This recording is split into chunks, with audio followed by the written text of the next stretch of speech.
This is the first of 4 parts on how to build an authentic Pompei pizza oven.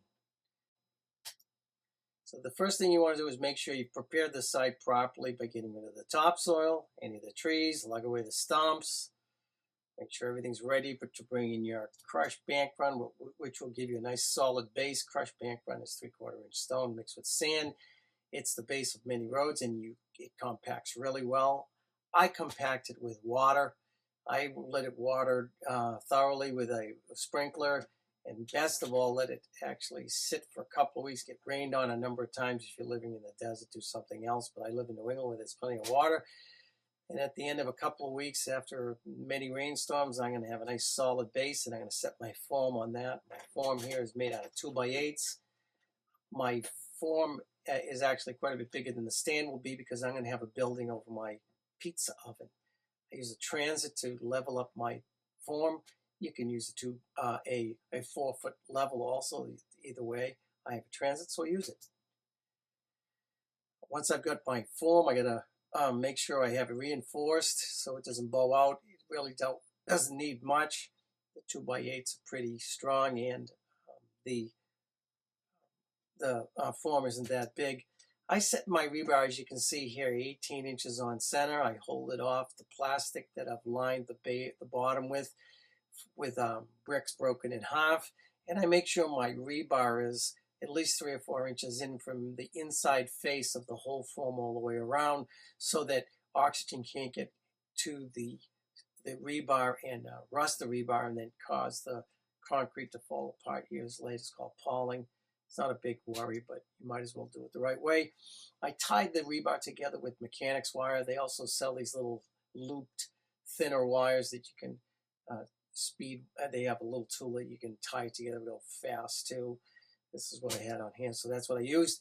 And I get my together before the pour starts. So I get my tools before the concrete truck arrives, so I'm ready. When the concrete truck arrives, he'll get out of the truck and turn the mixer on, add a little water, and it'll ask you how stiff you want it. And you say not too stiff to shovel around. You don't want it too loose either because the concrete won't be strong. But this was a little too stiff here, so we remixed it with a little bit more water. I got my screed board here. I work from the far end towards the other end. Note on this, I don't recommend it. If it's more than 2 or 3 bags of concrete, it doesn't seem to be cost effective or labor effective or even quality effective to pour your own concrete. You're risking it not coming out well, and it's not going to be much of a savings in the end. It's not going to be worth your back either. So I get this high quality concrete delivered to my site. It's nice and easy. I scree from here, and you'll have to re-scree it a number of times working towards the far end. You might have a pocket here and there where you don't have enough concrete. You throw a shovel full and then re-scree it.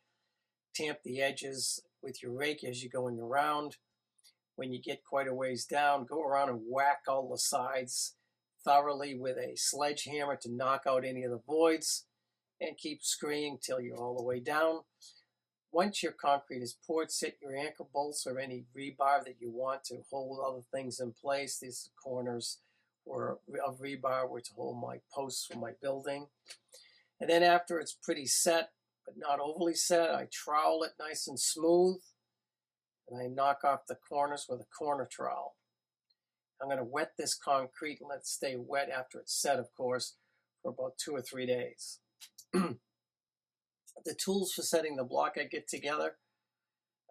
And I also then snap my red lines on the outer perimeter of where I want to set my block stand. My blocks will be set on the corners first. You work in from the corners. I use red chalk.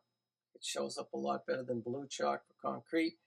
And you make sure your schedule of your blocks is correct so you don't end up having the wrong joint lines. Blocks are 15 5/8 inches long. They're 7 5/8 inches high and 7 5/8 inches deep. So if you have a 3/8 inch joint, all your blocks are running on a 16-inch schedule, and you stagger your joints, of course. I use a typical pre-mixed mortar. I use a high-strength mortar here. It's a type 2 high-strength mortar. It's easy to mix. I mix it up in a wheelbarrow, And then what I do is I throw it onto a little board in the middle here and do the final mixing to get it the exact consistency I like it for block. As you see, I'm working in from the corners as I did from the bottom.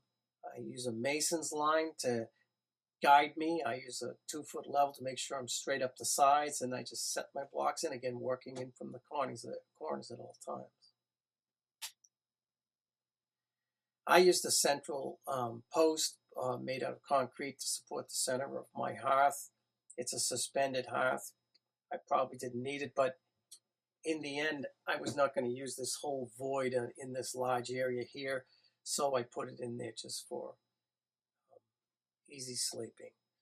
On my front end, where my arch is going to be opened to this area here, you use 2-inch on a side angle iron, 3/8 inches thick. I've scribed that profile into the corner, and I'll cut that with my diamond saw. I use a 3/8 inch spacer here. I'm going to do that on the front and the back. You can see on the next slide what I've done is I've actually mortared everything in place here. I run it by a half a block here. And then when I've finished laying on my block, I've actually filled this whole series of cells on either side of the opening with mortar and a couple of pieces of rebar to reinforce this opening where a weakness might be. It's probably not necessary. And I am planning to put a concrete board over the top here, 2 pieces of 3x5 concrete board to pour my concrete over later on. And to support that concrete board, you use this series of 2x4s screwed in place. I screw them in with GRK screws so they're easy to pull out. I also shim it on the sides here to hold it away so everything pops out nice and easy later on. I build my form out of 2x10s, and I run the 2x10s past the top of the top course of block, and then on the inside, the amount of concrete that I'm going to have here is actually going to be about 7.5 inches. I use a curved piece of plywood for my front. I have a bottom piece of 2x10 here to stop the concrete from pouring out the bottom. On the next slide, you'll see what I've done is I've laid in my rebar 1 foot on center. I have my standoffs on their sides. I have my concrete board laid down. My concrete board doesn't completely cover the cells, so I'm going to fill these cells in with paper to stop the concrete from pouring down into the cells. It wouldn't be a big deal, it'd just be a waste of concrete. Again, you can see the way I have my 2x10s overlapping the top course, and I have these pieces of 2x4 running up against the bottom and scabs on the side to hold everything in place. The 2x10s are pretty strong, so they shouldn't bow out, but I still have a little bit of reinforcement there. Some people have I've seen online, some people these crazy rig-ups, but you really don't need it. I tie my my bar together again, and this time I had my loops, so I used my loops. They have a hand tool that spins it, but you can bend a nail, put it in the end of a drill, and spin them in place, and it's a lot fast. It takes about 15 minutes to do the whole thing. So now I'm really almost ready to do my pour. The last thing I want to do, since the front of my hearth I want to be extra strong, I want the full thickness of 7.5 inches of concrete. So what I did was I put a 2x4 here. This is going to be just the, since this is going to be where the area of the hearth is, it needs about 3.5 inches here where you see this blue line snapped. This is going to be 3.5 inches of insulated concrete there. So what I've done is, I've, just to make sure, let me go over a little bit here. I ran this front piece by 3.5 inches by the side pieces, and then I put a 2x4 on their side, so that makes this extremely rigid. And then all I do is I stuff a piece of 2x10 here and over here, and this makes this whole outside thing really, really strong. It's not going to go anywhere. It's not going to bow out. So I put a 2x4 in here, and this will be 4 inches of concrete. So my rebar is about 2 inches up from the bottom of the concrete board. Now I'm pretty much ready to pour.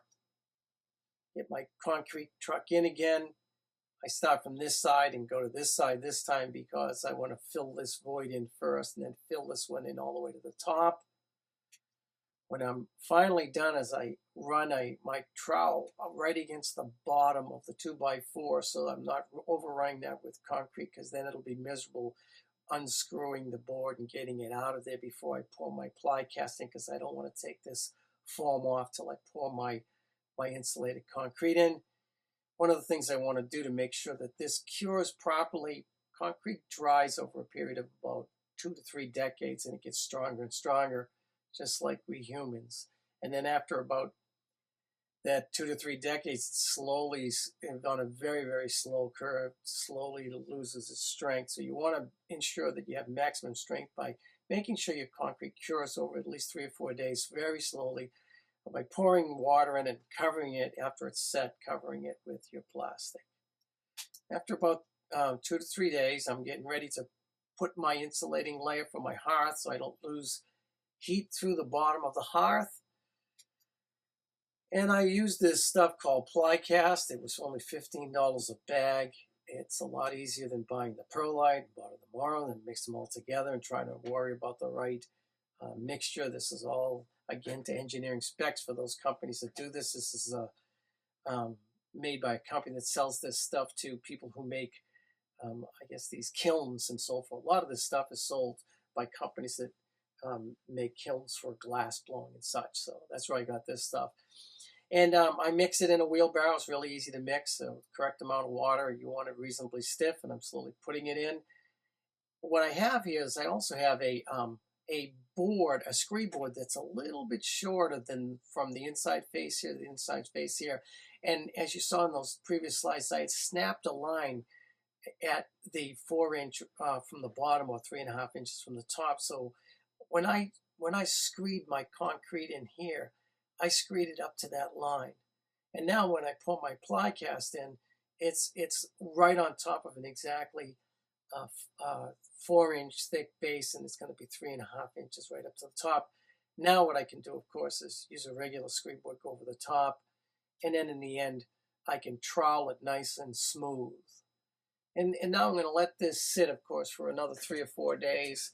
It's really kind of a soft type of material. It's not that really that tough, so it's nice to have this harder stuff that's much stronger, of course, for the overhang where it overruns the opening for the arch in the front. So I'm almost ready here. This is pretty much the end of part 1. And in part 2, it's going to be the much more exciting and interesting part of building the dome. So the tin pan bended and the story ended. Thank you very much.